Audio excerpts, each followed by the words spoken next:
Good afternoon বন্ধুরা, চলে এসেছি আপনার কাছে আমি নন ভেজ থালি নিয়ে। কি আছে ফার্স্টে আমি বলে দিই। ফার্স্টে আছে ভাত, দেখতে পাচ্ছেন সাদা ভাত, কলমি শাক ভাজা, বেগুন ভাজা, কুঁদরি ভাজা, মুসুরির ডাল, পেঁয়াজ আর রসুন ফোড়ন দিয়ে। এটা আছে 5 মিশালি একটি তরকারি, পাবদা মাছের ঝাল, আমের চাটনি। তাহলে খাওয়া শুরু করা যায়। ফার্স্টে আমি শাক ভাজা দিয়ে খাবো, কলমি শাক ভাজা দিয়ে।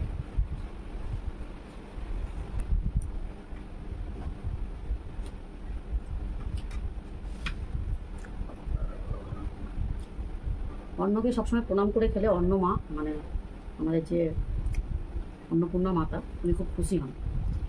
কেন বলুন না, ভাতের জন্যই তো আজকে সব, খাওয়ার জন্যই তো পৃথিবীতে মারামারি কাটাকাটি ভালোবাসা সবই তো ভাতের জন্য। পেট আছে বলে তো সব কিছু, তাই জন্য আমি সবসময় মায়ের প্রণাম করেই খাই।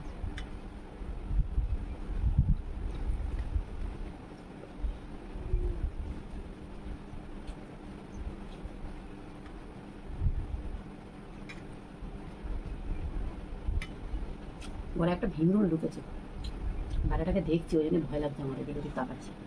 পুজোর সময় যদি থোপনায় কামড়ায় তাহলে তো বুঝতে পারছেন বাংলার 5 হয়ে যাবে। বলেন কি?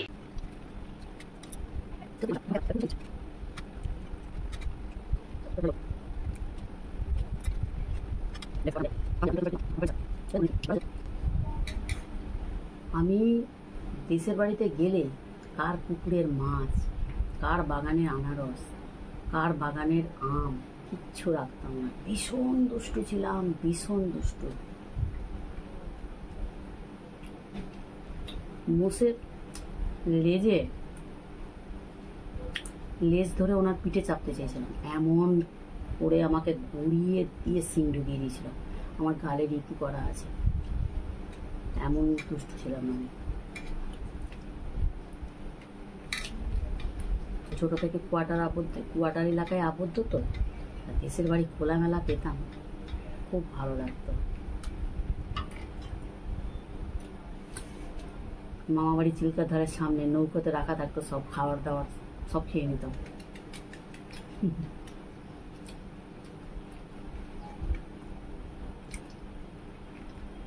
নৌকাগুলোর দড়িগুলোকে খেয়ে দিয়ে নৌকার দড়িগুলোকে খুলে চলে আসতাম, তাহলে নৌকাটা নিজেই ভেসে ভেসে চলে যেত, যেগুলো পাড়ে বাঁধা থাকে।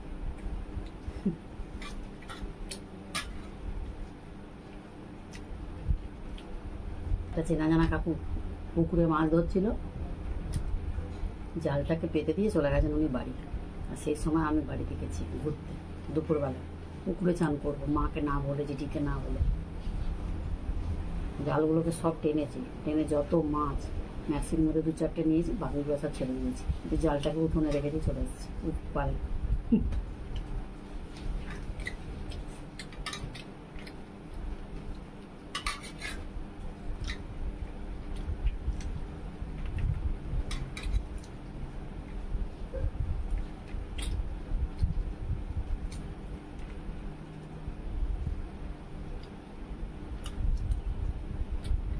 বেগুন বাজাতে খাবো।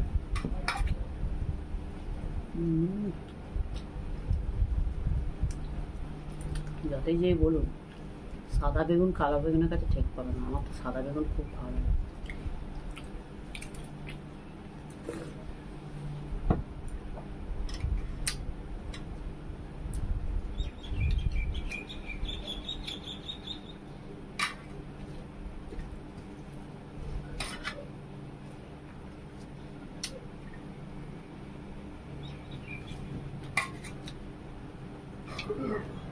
ধনে পাতাও দিয়েছি ডালে, মুসুরির ডালে ধনে পাতা দেবে, খুব ভালো।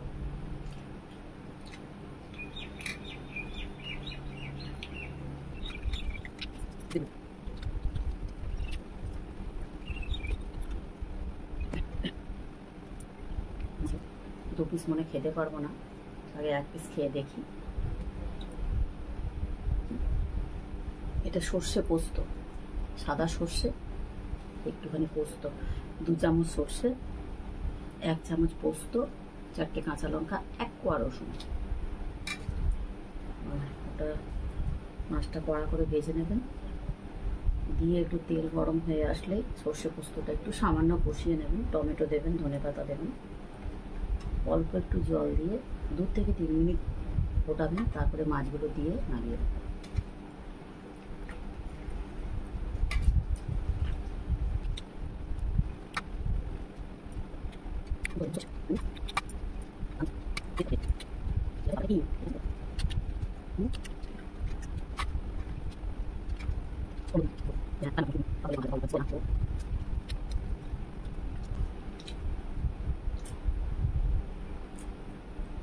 আমার বাপের বাড়িতে দর্শক কিছু না হলেও আমার চেনা জানা মানে রিলেটিভের মধ্যে 5 থেকে 10,000 আছে, কিছু না হলো কমপক্ষে বলছি। এত বড় कहना क्या चाह रहे हैं भाई आप? গোষ্ঠী, কিন্তু কেউ আমার ভিডিও দেখে না, এটা আমার আফসোস। সত্যি মানুষ হিংসায় কত কি করতে পারে, মানুষ ভালো ভালো সম্পর্কগুলোকে নষ্ট করে দেয়। কি হবে হিংসা করে বলুন না? পৃথিবীতে এসছি একা, যাবো একা, সবই পড়ে থাকবে, কিছুই নেব না আমরা, তাও মানুষ বোঝে না।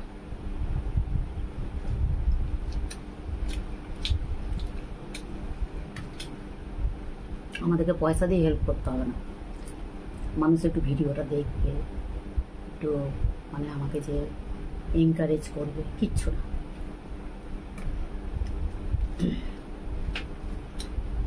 তাই জন্য আমারই মা বাবা ভাই বোন সবাই আপনারাই আমার সব। ঠিকই ধরেছেন, ভাতটা খেতে পাবো না। আপনারা মনে মনে ভাবছিলেন না, মনে হয় ভাতটা খেতে পারবে না, সত্যি খেতে পারবো না, অনেকগুলো রান্না হয়ে গেছে তো, পেট পুরো জাম। কিন্তু এই আমের চাটনিটা খুব ভালোভাবে খাবো আমি। আহা,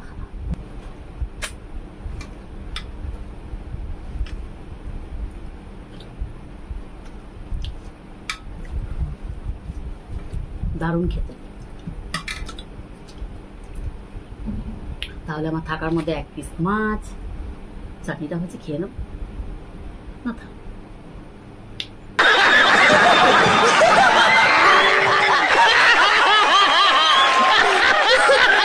খেয়ে নিন, আপনারা বুঝতে পারছেন যে চাটনিটা লাগবে না।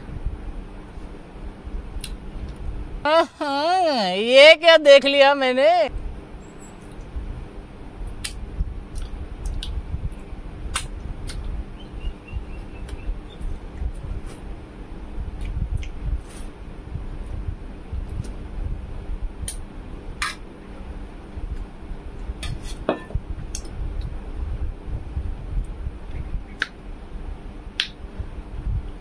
তো